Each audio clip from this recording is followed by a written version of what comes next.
Hop, c'est parti.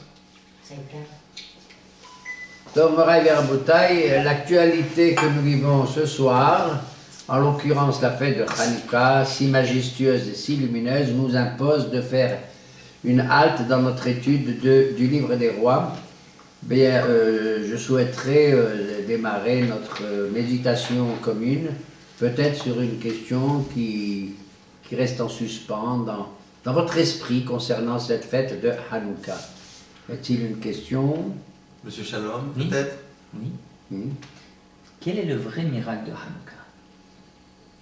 Quel est le vrai miracle de Hanouka? Est-ce que cela suppose qu'il y a un faux miracle de Hanouka? Pas beaucoup, monsieur, pardon. Non. Le vrai miracle de Hanouka, ça veut dire qu'il y a... est-ce que vous supposez qu'il y a eu plusieurs miracles, parmi lesquels il y en a un qui est vrai? Voilà. Ou bien, en quoi cette fête est-elle marquée par la notion du Nes? Mhm. Étant donné que nous, dans l'allumage des bougies de Hanouka, tous les soirs d'ailleurs, nous récitons deux bénédictions. Le premier soir, nous récitons 3 brachot, n'est-ce pas? La première, c'est Le'adlik Ner Hanouka. Commencer sans les Le'adlik Ner Hanouka. Le'adlik Ner Hanouka. La seconde, Sha'asa Nissim Labotenu. Et donc, elle fait mention d'un miracle, des miracles. Nissim Labotenu. Et la seconde, la troisième, pour le premier soir, She'hiyanu Vekiman. Que nous ne récitons pas les autres soirs. Je rappelle qu'on dit Le'adlik nous les Sfaradim Ner Hanouka et pas Le'adlik Ner Shel Hanouka. Ah, j'ai dit Shel. Comme le font les Ashkenazim. On tient à dire Le'adlik Ner Hanouka, tout simplement pour des raisons d'un remèze intéressant. Le'adlik Ner Hanouka, ça commence par les lettres Lamed Nun et Het, d'accord? Et ça évoque, qu'est-ce que ça évoque?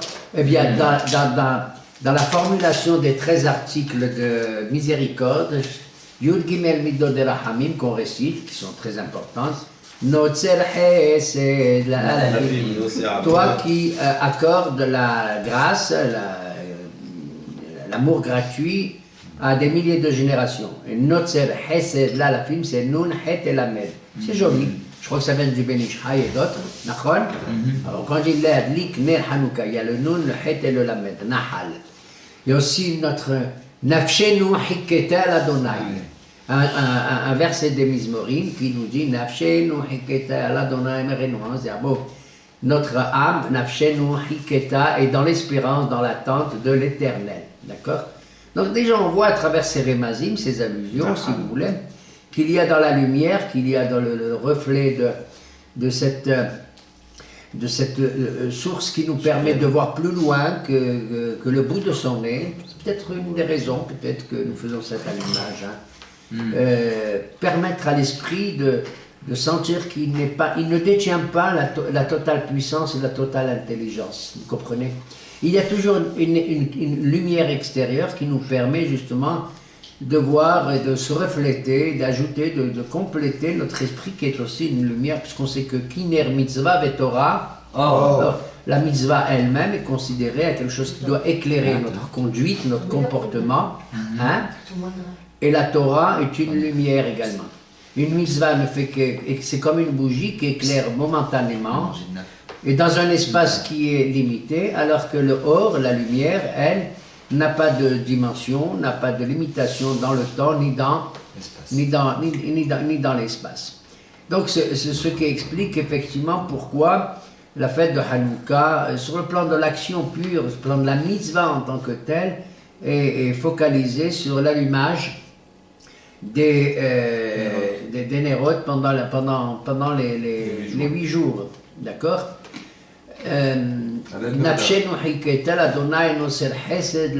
C'est-à-dire que la lumière a tendance, comme le feu, parce que la lumière c'est quoi? C'est un feu qui est dompté quelque part. Le feu c'est la passion, ça peut consumer, ça peut détruire aussi. Le Hesh peut détruire, mais c'est aussi l'enthousiasme, c'est aussi une passion qu'on ne peut pas freiner nécessairement, mais la lumière c'est une espèce de concentration de quelque chose qui est douce aussi. Hein? Et qui permet de sentir qu'on n'est pas seul dans l'obscurité, et elle permet de donner à l'autre l'existence. C'est-à-dire, c'est grâce à la lumière que tu sais que l'autre existe et que cette lumière t'éclaire comme elle éclaire l'autre. Comme il est dit, Ki shemesh Adonai et Ki shemesh umaren Adonai Elohim, le soleil il brille pour tout le monde. Et donc, il est difficile d'aborder le sujet de Hanouka parce que, très sincèrement, lorsqu'on on prend connaissance du texte fondateur de la fête de Hanouka, qui d'ailleurs n'a pas ses sources dans le Tanakh, elle n'a pas ses sources dans la Bible. C'est une fête qui vient après le canon biblique. Et elle a été instituée, en tout cas sur le plan rituel, pour l'allumage, les bénédictions et le fait de réciter pendant les 8 jours, ce qui est colossal, c'est absolument fabuleux, d'instituer la lecture du Hallel complet, intégral avec bénédiction, ce qui unifie d'ailleurs l'ensemble des communautés d'Israël, comme vous le savez, puisque dans certaines circonstances à Rosh Chodesh, certains ne récitent pas la bracha, alors que nous le faisons état. Mais peu importe. La source première qui nous informe de la fête de Hanouka se trouve dans une Gemara, la Gemara de Shabbat à la page 21, Kapalef, et qui d'ailleurs démarre par une question. Et voilà pourquoi j'ai demandé est-ce qu'il y a une question. Et c'est étrange parce qu'elle dit Maï Hanouka. Qu'est-ce que c'est que Hanouka? Ce qui est absolument incroyable, absolument incroyable. Est-ce que vous avez vu dans une Gemara qu'est-ce que c'est que Purim? Maï Pessah, qu'est-ce que c'est que Pessah? Qu'est-ce que ça veut dire Sukkot? Qu'est-ce que ça veut dire Shavuot? Qu'est-ce que ça veut dire Rosh Hashanah? La question semble sortir vraiment d'une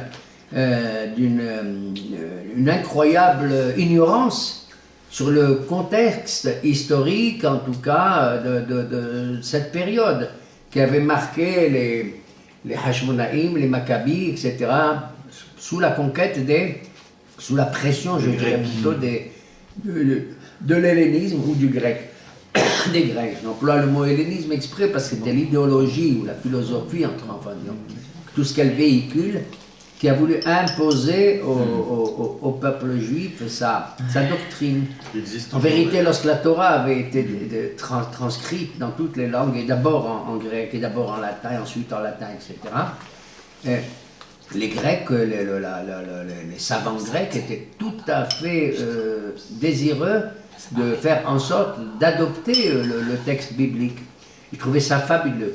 Mais ils le trouvaient fabuleux simplement comme une nouvelle version littéraire importante qui s'ajoute à toutes les œuvres, à toutes les œuvres philosophiques, religieuses, littéraires. Et la Torah mérite effectivement toute leur considération pour être dans la bibliothèque nationale d'Athènes, d'accord, ou de Sparte. Mais sans plus, sans plus. Ils ont voulu en vérité déconnecter la Torah de la vie active du peuple juif, de la source première de notre existence, de notre lien avec Akadosh Baruch Hu, avec les mitzvot. Vous comprenez? Les Ashkiham mitoratecha. C'est-à-dire ils ont voulu faire oublier les Juifs de leur Torah. C'est-à-dire c'est bien la Torah, mais c'est pas plus que Alfred de Musset ou Victor Hugo ou que je ne sais pas quoi, comment il s'appelle, Nietzsche ou Lehavdil, etc. Vous comprenez? C'est aussi une manière d'exprimer les choses, de ressentir les choses sur le plan historique, etc. C'est intéressant, Moïse, c'est intéressant, Yoshua, c'est intéressant, les prophètes, tout. Mais au même titre que, comprenez, ils ont voulu déconnecter pour imposer leur philosophie de l'existence. Ce qui est étrange, c'est que nous, même les Juifs, au nom de nos plus grands maîtres, dans la Gemara, nous posons la question, Maï Hanouka, qu'est-ce que c'est que Hanouka? Je ne voudrais pas être, comment dirais-je, négatif à travers la question qui est posée. Elle suggère quelque part un rejet de quelque chose. C'est comme si je me disais, qu'est-ce que c'est que Hanouka? Je m'excuse de le dire sous ce ton. Mais je peux le lire comme ça. J'aurais le droit de lire comme ça. Comme s'il y avait une espèce de rejet quelque part de cette période-là qui pourtant a bien démarré, mais qui en vérité, qu'est-ce que c'est que Hanouka? Qui a fini très mal. Mais je ne vais pas accentuer cette notion-là parce que le courage, la volonté, la détermination des Maccabis sous Mattatiahu, Ben Yohanan et Yehuda et El-Hazar et tous des hommes merveilleux qui ont justement donné le coup de signal, le signal de la lutte contre l'hellénisme et l'oppression, avec le fait de rendre le temple impur, etc., le centre religieux de Am Israël, n'est-ce pas? Ceci ne peut pas disparaître, ne peut pas être effacé. Mais la suite de la monarchie et les Hasmonéennes laisse à désirer. Quand bien même le Rambam, Maïmonide, dans son guide des lois, dans le Mishneh Torah, fait quelque chose d'absolument incroyable. C'est qu'il enseigne partout des lois de manière très rigide, je veux dire très rituelle. Il te donne les halachot de Pessah, les halachot de Shavuot, de Rosh Hashanah, de toutes les mitzvot, des prières, de Talmud Torah, etc.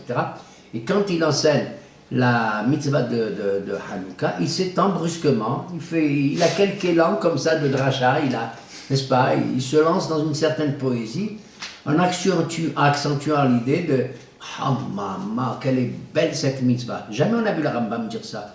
C'est un législateur, c'est un juriste dans tout le Mishneh Torah. Et là, brusquement, il se laisse emporter par quelque chose de merveilleux en disant « Cette mitzvah, elle est habiba, elle est merveilleuse. » On dirait qu'il a vu clair grâce à ces bougies.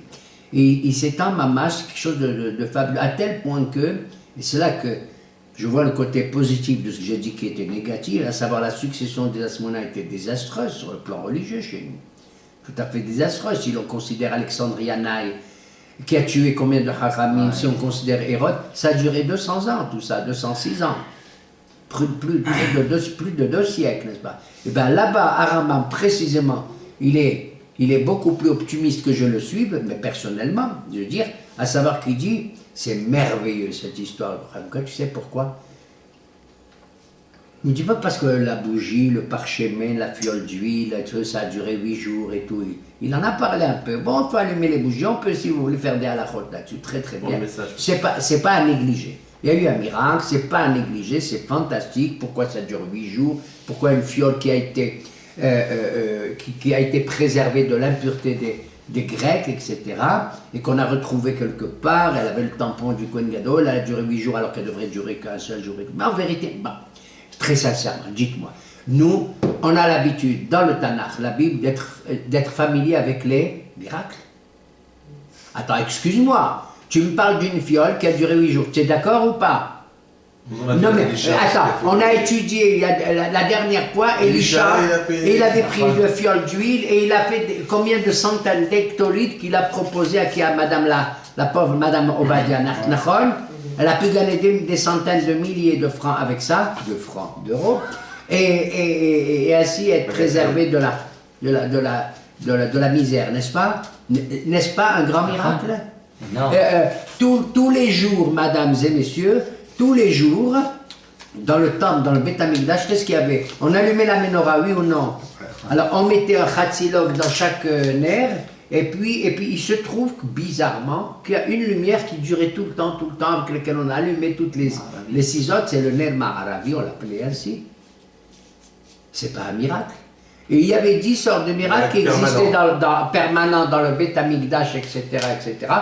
Aucune trace de ces 10 miracles qui étaient dans le Beth Amikdash. Et là, le Rambam, brusquement, effectivement, semble exposer pour montrer que là, il y avait un signe qui n'était pas destiné simplement, j'allais dire, au groupe clérical, entre guillemets, des Kohanim, mais ça concerne le peuple tout entier. Ça concerne une claque par notre petite fiole qui éclaire beaucoup plus que la grande pensée hellénique. Voilà, peut-être c'est ça qu'il voulait dire. D'une part, et d'autre part, il met l'accent sur un autre fait, le vrai miracle, mon cher ami. Oui, c'est la fiole. Oui, c'est l'huile. C'est vrai que l'huile, c'est important. Parce que l'huile, madame, vous avez demandé, est-ce que l'huile, pourquoi l'huile? Parce que l'huile, c'est de tous les liquides, celui que si vous le mélangez avec du vin, avec de l'eau, avec du Coca-Cola, avec de la bocha ou avec de la mahia, c'est le seul liquide qui remonte à la surface. Vous comprenez?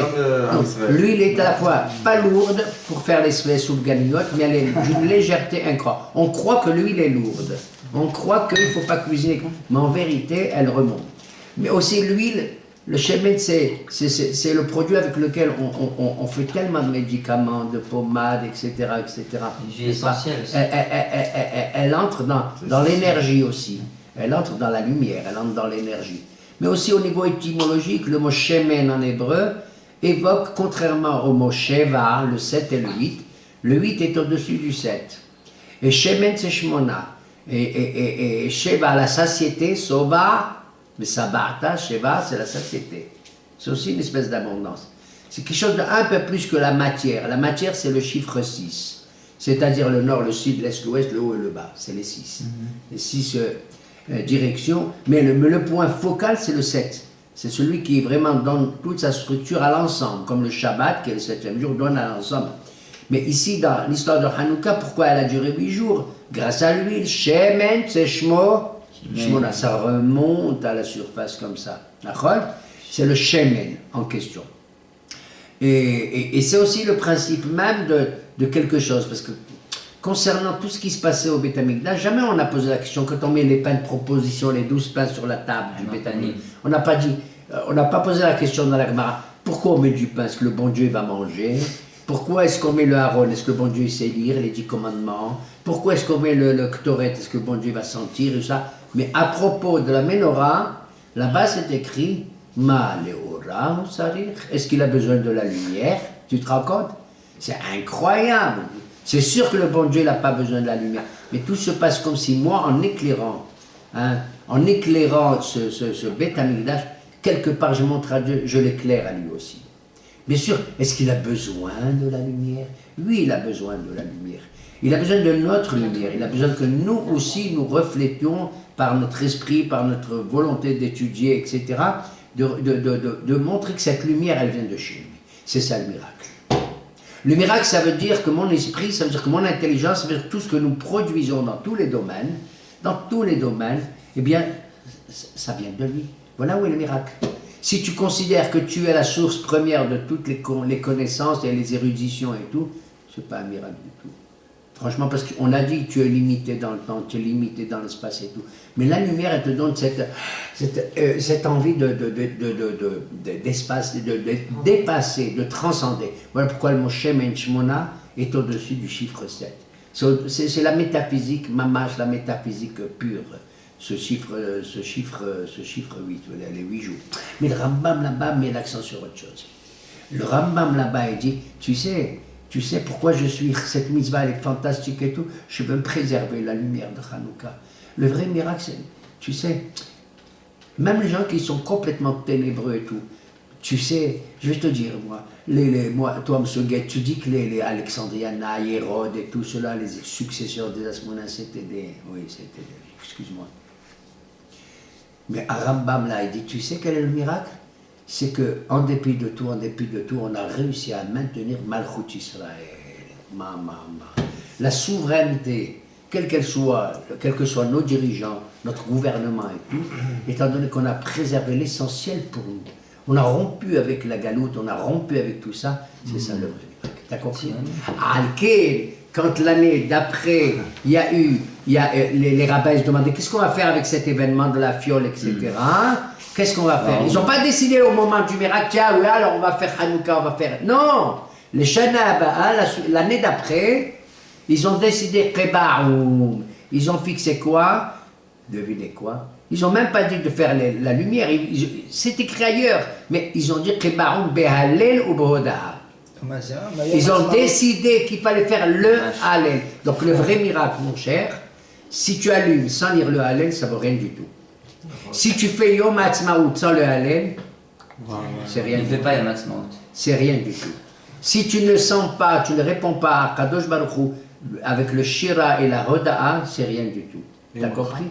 Si tu es Kfui Tova, si tu es ingrat vis-à-vis, parce que quand on dit Kadosh Baruch Hu, il est venu les Hoshi'am, il dit Rambam, il est venu les sauver. Qu'est-ce qu'il est venu les sauver? Qu'est-ce qu'il a jeté des pierres, il a jeté sur les Grecs? Pas du tout.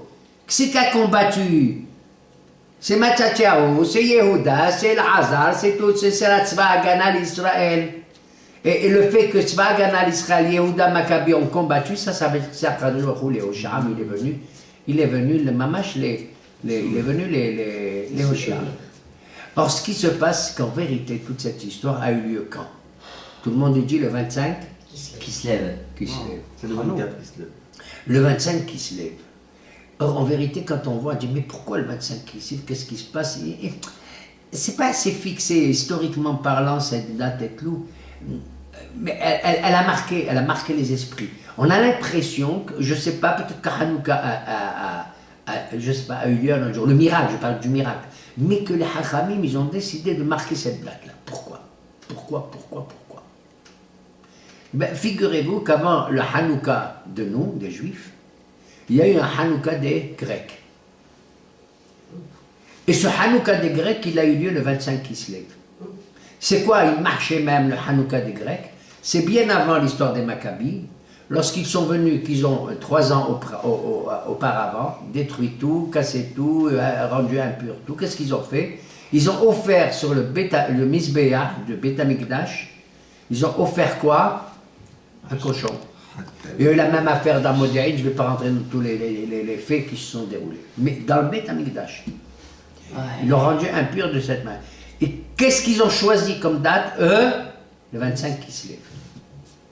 C'était leur Hanouka, les Avdil à eux.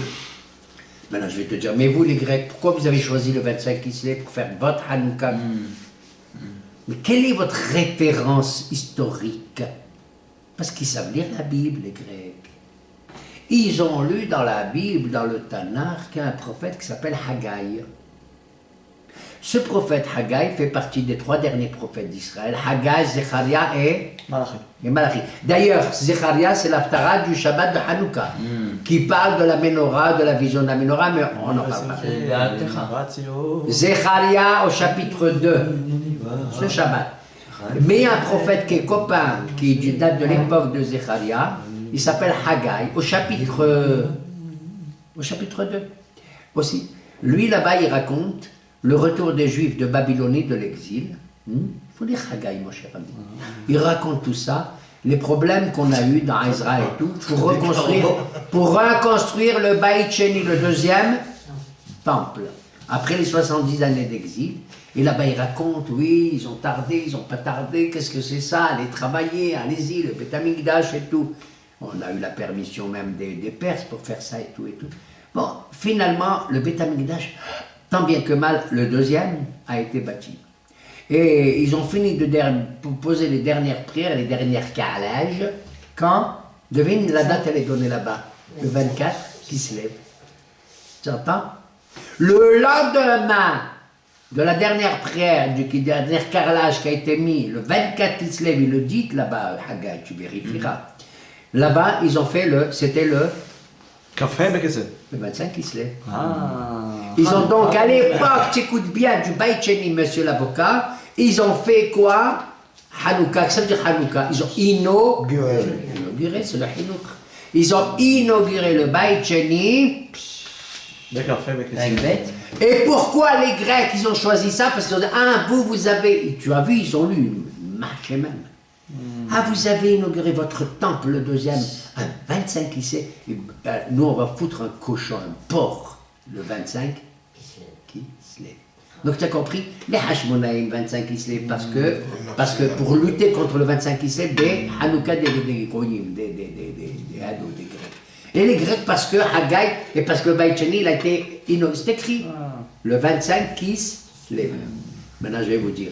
Pourquoi c'est tombé aussi Haggai le 25 Kislev? Allez. Est-ce qu'il y a une raison majeure qui pousse Haggai et les gens de son temps à dire oui, c'est maintenant qu'il faut faire? Parce que vous savez, d'habitude, nous, les Juifs, on sait quand il faut faire les choses. Hein, je te dis la vérité. Pessah doit tomber le 15 Nissan et pas autre chose. On en parlera un jour de ça. Mais Shabbat doit tomber le 6 Sivan et pas autre chose. Et Rosh Hashanah, le premier Tishri, pas autrement. Il y a une raison majeure, fondamentale, essentielle, existentielle même. Pourquoi Haggai te dit le 25 Kislev, tout ça. Le 25 Kislev, parce qu'il te raconte justement. Rappelons-nous, quand Moshe Rabbeinu, il a terminé de construire le Mishkan, c'était quand? Il faut faire un petit calcul. Le lendemain de Kippour, le bon Dieu dit, ouais, ça va, je te redonne les deuxième tape de la loi et tout, à cause de l'histoire du veau d'or, vous vous rappelez? Et juste le lendemain après, Kippour a dit, Yallah, allez, va chercher du bois, tout ça, vous allez construire le Mishkan. C'était quand? Le 11 Tishri. Nachon? Quand ils construisent, Betzalel, Zahab, Kesef, Nhoshet, Teratata, tu sais quand il est fini le Mishkan? Le 5 Kislev. Mais Moshe Rabbeinu n'ose pas toucher, il dit que ça. Il attend le premier Nissan pour le monter et tout, mais c'était fini le 25 Kislev. Pourquoi Moshe, maintenant le Mishkan, le 25 Kislev? Est-ce qu'il y a une date plus haute, historique? Ah, il y a une date plus historique, oui. Tu sais laquelle? La première date du monde. C'est quoi la première date du monde? Hein? La création du monde. Et quel est le personnage premier du monde? Adam. Adam Arishon. Adam Arishon a été créé, n'est-ce pas? Il est venu au monde, quand? Le premier Tishri. premier Tishri. Et puis il s'est passé ce qui s'est passé avec Madame Hava, avec le serpent, avec tout ça, tout ça. Narshad, Et il s'est passé, tac, il est tombé, il a eu le péché, je vais te chasser du paradis, je vais, tac, tac. Qu'est-ce qui s'est passé? À partir du mois de Tishri, bon ça va, Adam Arishon s'est rendu compte que quoi? Il s'est rendu compte que les journées commençaient à diminuer. Et cette diminution de la lumière du bon Dieu, il a considéré qu'elle était comme une espèce de sanction. De jour en jour, ou de nuit en nuit plutôt, il a eu la frousse. Jusqu'à Noël. Adam Arishon. Et il a eu la frousse parce qu'il voit que ça déclinait. Et le moment le plus terrible où ça déclinait, c'est ce qu'on appelle en français chez nous le solstice d'hiver. C'est-à-dire pendant la période de Kislev Tebet. Tu entends, Baba? Pendant la période de Kislev Tebet et tout, il s'est produit, il a dit, ça y est, il va mourir dans l'obscurité, il croit que c'était. Il a décrété, mesdames et messieurs, Adam Arishon a décrété 8 jours de deuil pour lui. Quand? 8 jours avant le 25 Kislev. Allez, je vais. Monsieur, c'est écrit dans la Gemara chez nous, de Avodah Zarah, page 8, d'Afhet. On l'avait fait l'année dernière. On l'a fait? C'est vrai? Une bombe atomique, donc il a décrété, dit la Gemara, attends, il a décrété ça et tout, il a décrété 8 jours de jeûne, ça y est, il a dit je vais mourir des jeunes, ces jeunes, et au bout du 8e jour et tout, il voit que, à peine, tu vois, il sent qu'il y a une minute de plus qui commence, la nuit, le jour gagne un tout petit, mort un tout petit peu plus. 8 jours plus tard, le 25 Kislev, qu'est-ce que c'est? C'est quoi comme date en français? 25 Le Kislev. 21 décembre. Ah ouais, la naissance de Christ. Après le 25 décembre, c'est? 31. Premier 31. C'est Hada, celui-là qui est accroché. C'est ça, Christ. Acrobate. Tu vas de folie ce Le premier. Tu entends? Tu vas les mettre dans le site. La Gemara de Avodah Zarah, page 8, regardez-la à nouveau. Or, il se trouve qu'à la suite de l'affaire d'Adam Arishon, cette affaire a été transmise dans toutes les générations, dans toutes les cultures et tout, et ça s'appelle, mesdames et messieurs, et c'est dans la Gemara, cette même Gemara, chez les mythologiens, chez les Grecs, chez toutes les cultures mondiales, ça s'appelle les calendes grecques et les saturnales. Et la Gemara dit Saturnara les calendaria. Quand tu dis à quelqu'un, par exemple, quand est-ce que tu vas me faire ça au calendrier grec, tu vois, c'est une expression. Hein. Ce sont des noms de fêtes que les goïms, ils ont pris. Et ce sont des noms de fêtes que même les chrétiens ont pris. Puisque précisément, c'est le 25 décembre que. Et puisque précisément, c'est le 1er janvier que. Tu entends? Mais ce deuil de Adam Arishon, et la fête qu'il a fait, parce que 8 jours de jeûne, et après il a fait 8 jours de Hanouka. T'as compris? Il a fait 8 jours de lumière, de Hanouka. T'as compris l'enchaînement? Hashmonaïm, taratata, tu remontes à Adam Arishon, mamash. Et aux mêmes dates. Et ça, tu vois les solstices, toute cette histoire-là et tout. Maintenant, Adam Arishon, pourquoi ça lui est arrivé comme ça? Parce que le bon Dieu t'a fait Hanouka. C'est ça. Non, mais c'est ça les fêtes. C'est pas parce qu'il y a eu le Nes de Hanouka qu'on fait Hanouka. On fait Hanouka parce que Zéophat Hachem, Bazman, Azar. Alors je remonte maintenant. Bon, finalement, on a parlé du temps tout à l'heure entre nous. C'est la philosophie du temps. Pourquoi? Ben parce que le bon Dieu a fait Hanouka. Comment il a fait Hanouka? Il a fait la lumière ou pas? Réponds-moi. Oui. Endormi. Est-ce qu'il a fait Vaïor, Yéior? Ouais, le 25. Alors maintenant, monsieur, je compte les mots qu'il y a depuis Bereshit. Au début, Dieu créa le ciel et la terre. Regardez bien. Bereshit, bara Elohim, et Hashamayim, ve'et haaretz, ve'haaretz hayta tohu vabohu, ve'choshech al pene teom, ve'ruach Elohim merachvet al pene hamayim. Vayomer Elohim yehi or. Ça fait combien? 25 mots, madame, monsieur. T'as compris?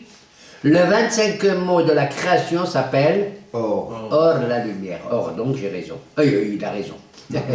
Or, comprenez? D'ailleurs, or, en valeur numérique, ça fait Raz sur le secret, le mystère. Et tout. Peu importe. Or, on ne veut pas rentrer dans la Kabbalah. Peu importe. Or, vous avez compris? Or, il se trouve que ce 25e mot, c'est le 25e jour de quoi?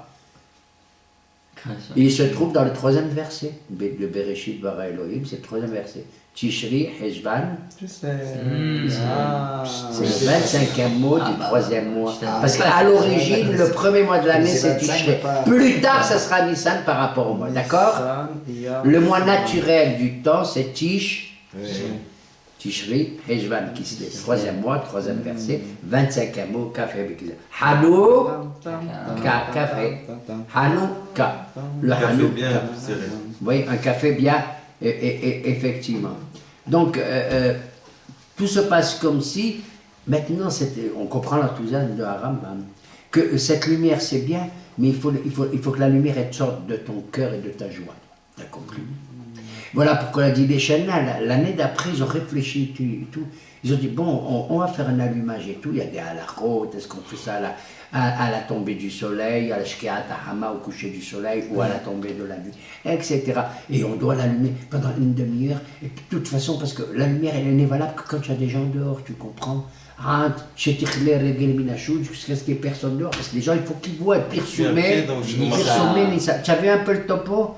C'est-à-dire, c'est une mitzvah, elle n'existe que si elle est en relation avec l'extérieur, avec le hitzon. T'as pigé?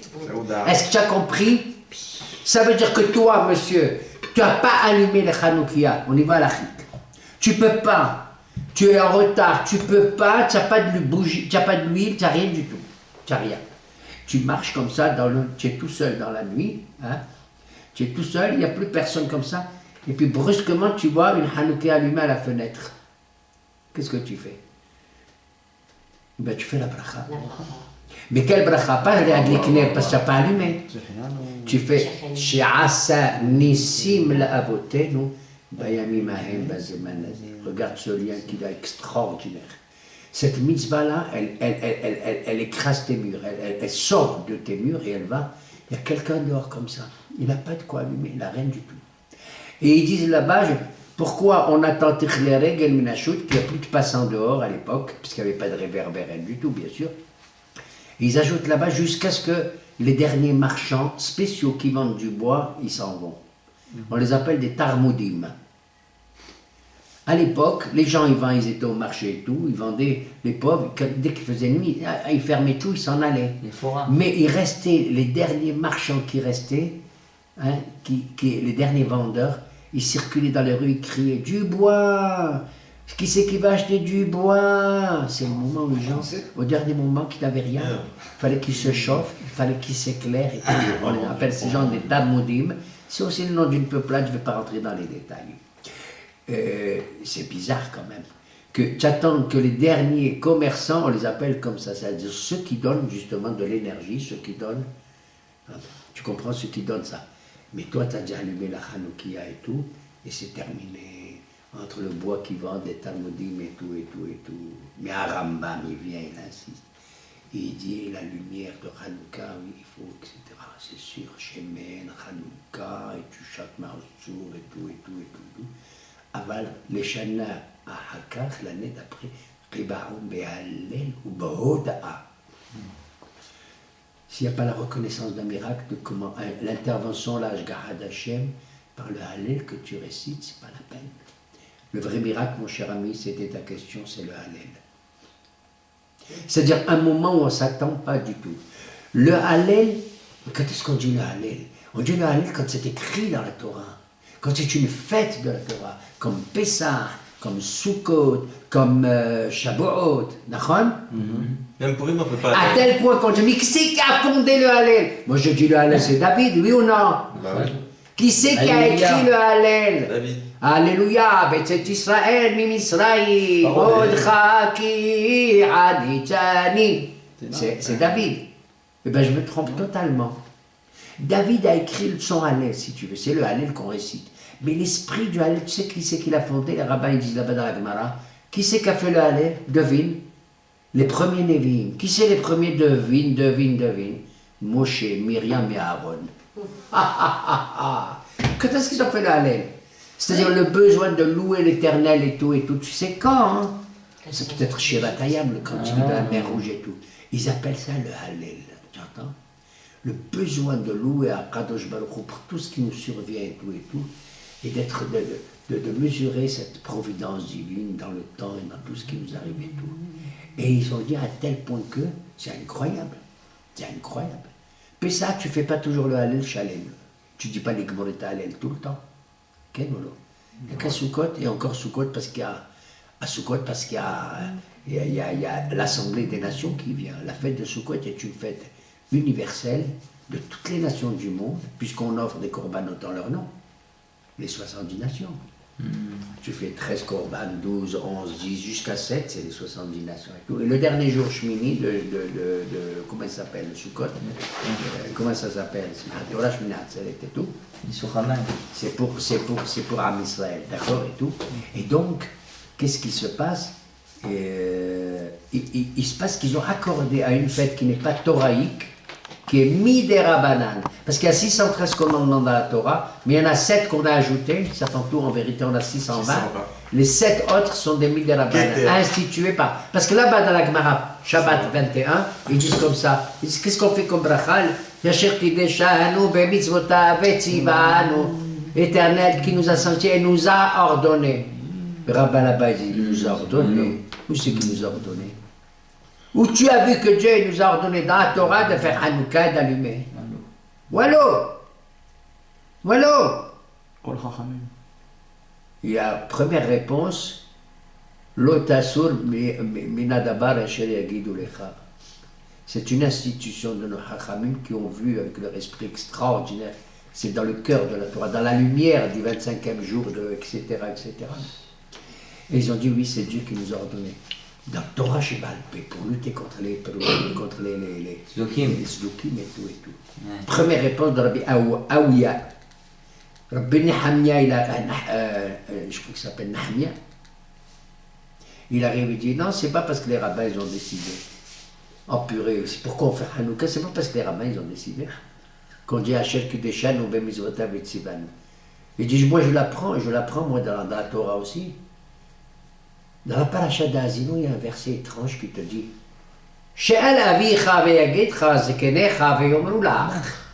demande à ton père, il te racontera. Et à tes anciens, ton grand-père, et ils te l'apprendront. C'est quoi mon père et c'est quoi mon grand-père et c'est quoi ça? Ça veut dire que c'est un patrimoine qui est passé dans le peuple sans être une institution religieuse, rituelle, juridique, tout ce que tu veux. Moi j'ai vu papa il allumer la Hanoukia.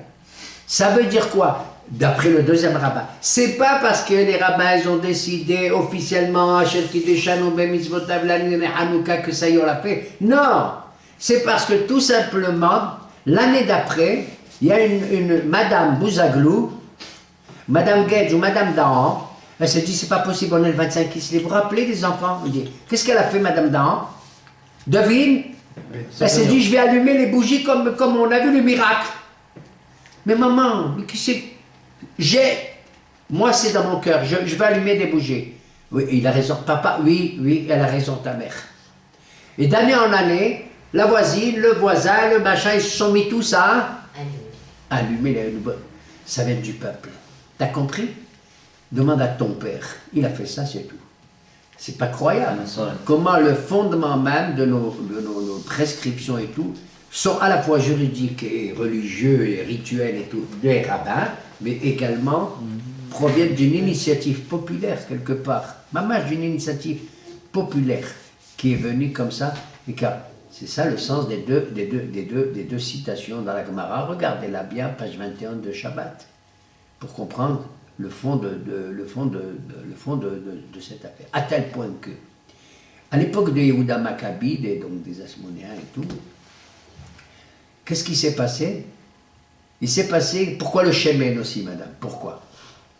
Il s'est passé qu'ils pleuraient tous, comme tu dis, un mois avant. Qu'est-ce qu'un mois avant? Plus. Qui n'ont pas pu faire une fête, c'était la fête de Sukkot. Et cette fête, comme je le dis, c'est aussi pour les nations. Le temple était impur, et tout ça. Ils étaient en plein dans les combats et tout.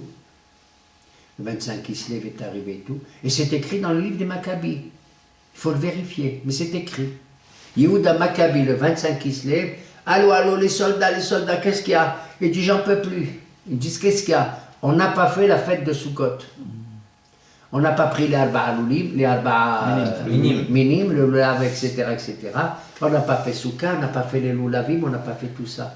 Et alors, bon, on l'a pas fait, c'est vrai que tu n'as pas pu faire. Nous, Hamana Patre, celui qui est empêché, l'a empêché. Il a dit, non, vous venez tous le 25 Kislev, que vous apportez tous votre... allez me chercher d'arba'a minim. Il dit, pourquoi? Il dit, parce que Sukkot, tu sais, je vais te dire, c'est une fête extraordinaire. C'est une fête que depuis Shavuot jusqu'à Sukkot, la Torah, elle a dit qu'il faut apporter les bikurim, vous vous rappelez? Les prémices. Tu as depuis Pessah jusqu'à Shavuot. Et tu apportes le blé, tu apportes l'orge, et tu apportes les 7 minimes, tu apportes des grenades, tu apportes tout ça. Quand tu veux, entre Pessah et Sukkot, il y a une récitation à faire, Arami, Omedabi, etc. Donc, mais là-bas, la Gemara ajoute, oui, mais tu peux aussi faire depuis Sukkot jusqu'à Hanouka, offrir les prémices qui te restent que tu n'as pas pu. Et Yehuda Maccabi, il a dit, ben moi je vais les offrir, les prémices. Je vais offrir les prémices comme à Sukkot, c'est pour ça que je vous demande les arba'a minim et tout. Mais on va offrir aussi les prémices. Quel est le fruit des 7 qu'il faut attendre jusqu'à Hanouka pour qu'il arrive? C'est l'olive. C'est l'olive. Tous les autres fruits, ils sont la saison passée et ils sont sortis. Or, la massacre à Zétim, le prélèvement des oliviers et tout, c'est jusqu'à Hanouka, jusqu'à la période de Hanouka. Donc, ils avaient des olives. Donc, ils avaient l'occasion de faire Sukkot, si tu veux, de faire les bikurim, de faire Sukkot. Et il a rattaté tout ça. Voilà pourquoi le temps d'aller prendre les olives et tout, le Shemen, voilà lui, il a la résistance. Kadjouar a dit, toi, Yehuda, tu es magnifique, tu es extraordinaire. Tu vas offrir encore les bikurim, vous n'avez pas pu pendant tout ce temps et tout. Ben moi, tes olives à toi, tu vas voir. Vous allez les concasser, tout ça va vous prendre 8 jours pour aller là-bas, parce qu'ils sont allés chercher les plus belles olives. Pourquoi ça a pris 8 jours? Et ils avaient une fiole qui durait 15 jours. Mais je vais te dire, on n'était pas obligé d'allumer avec cette fiole. Parce que Touma Outra Betzibur. Quand tous les juifs, on était impurs, on n'était pas purs pour le Beth Amikdash, on s'en fout. Hachem, il nous accepte. S'il y en a un qui est impur et tout ça, alors il faut qu'il se fasse au mikvé, il faut qu'il fasse la tahara, il y a toute une procédure. La paradouma, matmet, etc. Mais si tout le peuple est comme ça, Kadosh Baruch Hu, bien sûr, il dit c'est mon peuple, même s'il est entièrement impur. Même s'il est entièrement impur, allez, allumez. Ils ont dit non. On veut vraiment t'offrir Hachem de l'huile extraordinaire. Mais ça va nous prendre 4 jours pour aller et 4 jours pour revenir. Bon, prenez de l'huile là-bas, de Pisgadze, vous l'êtes juste de Trikoa, à Scott. C'est vrai. Allez à Marianne Alpaïm, achetez de l'huile. Il a dit non. Écoute-moi bien. Ils sont allés, tu sais où? À Gush Halav, madame. C'est-à-dire au nord, dans le territoire de qui? D'une tribu qui s'appelle Asher. Vous avez entendu parler de Asher? Les riches. Asher. Mais Asher, Shemena, Lahmo. Ils sont allés à Gush Halav parce que c'est Asher qui fabrique le mieux, qui a les plus beaux oliviers. Ils ont voulu faire une mitzvah extraordinaire, lumineuse, maximum. Et ils sont allés chez Hacher l'Azé, Zacher, qui fait Mehacher, Shemena, c'est sa bracha. Vetobel Bachemen. Et tellement il a de l'huile qu'il prend des bains de pied dans l'huile. Tu entends? C'est une bracha incroyable.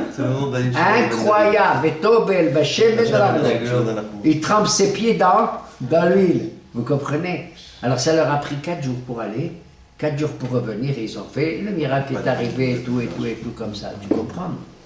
Voilà, Moraï Verabota, il y a tant et tant de choses naturellement encore à dire sur la fête de Hanouka, et j'insiste pour terminer, pour vous dire qu'au nom du Rambam et de beaucoup de Hachamim, des Gdolim, jusqu'au Rav Kook d'ailleurs, Zichrono, le Bracha, je crois, parce que je ne suis pas un fan du Rav, mais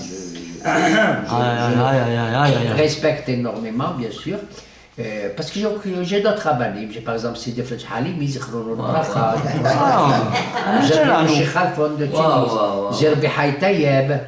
Ils n'ont pas eu le titre d'Admorim, mais crois-moi que c'était des Gdolim. On a les grands rabbins du Maroc, tout cela là, c'est des gens extraordinaires et tout. Mais, nous ne sommes pas des Ashkénazes. Oui, j'ai oublié ce que je voulais dire, la vérité, mais c'est quoi ce que je voulais dire? Ce que dit le Rambam. Et tout cela, c'est d'apprécier, de voir la main de Dieu sur nous, toujours comme ça, d'être reconnaissant. Et le vrai miracle, c'est quoi? Dommage, c'est à travers, si tu vois une lumière et tout, tu ne vois pas à travers la lumière, tu vois pas. Parce que une lumière, c'est quoi? Mais c'est qu'on a dit l'huile, on a dit tout ça. Quand tu allumes quelque chose, il y a l'huile, il y a la mèche et il y a la lumière. Il y a 3 choses. Il y a 3 choses. Il ne faut pas que ça s'éclaire seulement dehors et la lumière. Il faut que ça éclaire toi. Or, toi, c'est quoi? C'est l'huile, c'est le nefesh, la vie physiologique. La mèche, c'est ruah. Et la lumière, c'est neshama. Le moah, le lève et le beten. Le moah, le lève et le beten. Or, les 3 puissances qui nous ont assaillis, à savoir Babel, Madaï et Yavan, après Edom, laissons de côté Edom, d'accord, les 4 puissances. D'ailleurs que Jacob a vu sur l'échelle et tout, et ben, on essaie de nous détruire au niveau du moah, du lève et du beten. Je vais vous dire pour conclure. Le Ramban, Rabbi Moshe ben Nachman, il nous dit, tu sais moi, dans la Torah, j'ai vu que ça existe, Hanouka. On a dit Maï Hanouka. Où tu as vu Ramban Hanouka dans la Torah? Il dit, on va lire Béa Alotra et Tenerotachon. C'est les parachutes qu'on va lire. On va terminer Béa Alotra et Tenerot, El Moud Pene Aminora, etc. D'accord? Bon, beaucoup de choses à dire là-dessus. Le Ramban, il dit, moi je sais qu'historiquement, il y aura un temps où les grands guerriers qui vont prendre les armes contre une puissance étrangère, c'est des Lévi'im, c'est des Kohanim. Il dit, tu sais. Il dit, mais tu sais pas lire la bracha que Yaakov et Moshe, ils ont donné à Lévi? Lévi? Mais Lévi, c'est un prêtre. Mais Lévi, c'est un prêtre, c'est un rabbin, Lévi, c'est un type, il est enfermé dans le kollel. Un bref. Il dit, mais lis bien. Tunecha veorecha leish hasitecha Hashem isitu v'mesra. Barech Adonai, Hello. Que l'Éternel bénisse son armée. Hello, Haïl. Koho. Barech Adonai, Hello. Ufo'al yadav tirse. Et agrée l'œuvre de ses mains. Attends. Mehatz motnaim qammam. Il va briser les reins et les hanches de ses ennemis. Quel rapport? Donc je vois qu'il va y avoir un temps où les Kohanim, donc c'est qui? C'est Hashmonaïm. Ils vont lutter contre qui? D'où je sais que c'est les Grecs, moi. À l'époque des Grecs. Eh bien c'est les hanches, c'est les reins. Il te dit Ramban, comment? Il dit, ouais, mais tu n'as pas lu, toi, tu lis pas le livre de Daniel, toi? Non, j'ai pas lu. Alors lis le livre de Daniel, toi, l'endormi, tu es comme tout. Il a dit, il a rêvé, et c'est Daniel qui va interpréter à Nabucodonosor. Il avait une énorme statue. Elle avait une tête en or. Elle avait des mains, une poitrine en argent. Et elle avait des reins brillants. Et les pieds, Machemo, il avait des pieds en Barzel faïence et en adamant. barzel. Faïence et fer. Et fer. Et fer. Alors, il te dit à Rambam, mais tu vois bien, l'or, etc. Je ne vais pas rentrer dans le symbolisme de tout ça, Très mais beau, ça. arrêtons-nous au troisième, les hanches. Motnaïm, tu as vu? Mais Hatz Motnaïm, les hanches et le rat, c'est qui? C'est les Grecs, il a dit, c'est la troisième puissance. C'est la troisième, c'est où même? Alors pourquoi c'est comparé à un Nehoshet? Il dit, le Nehoshet, tu sais à quoi ressemble le Nehoshet? Ça ressemble à un métal, Zama, qui est brillant comme de l'or, mais c'est du faux or. Tu entends? C'est la philosophie grecque qui est belle et tout, mais de or. C'est-à-dire, c'est vrai qu'elle est éblouissante comme l'or, mais c'est du top. Un ersatz. C'est tous des Il dit ordures. pourquoi? Il a dit, si ça avait été la philosophie pour elle-même, s'ils avaient mis en application leur philosophie, peut-être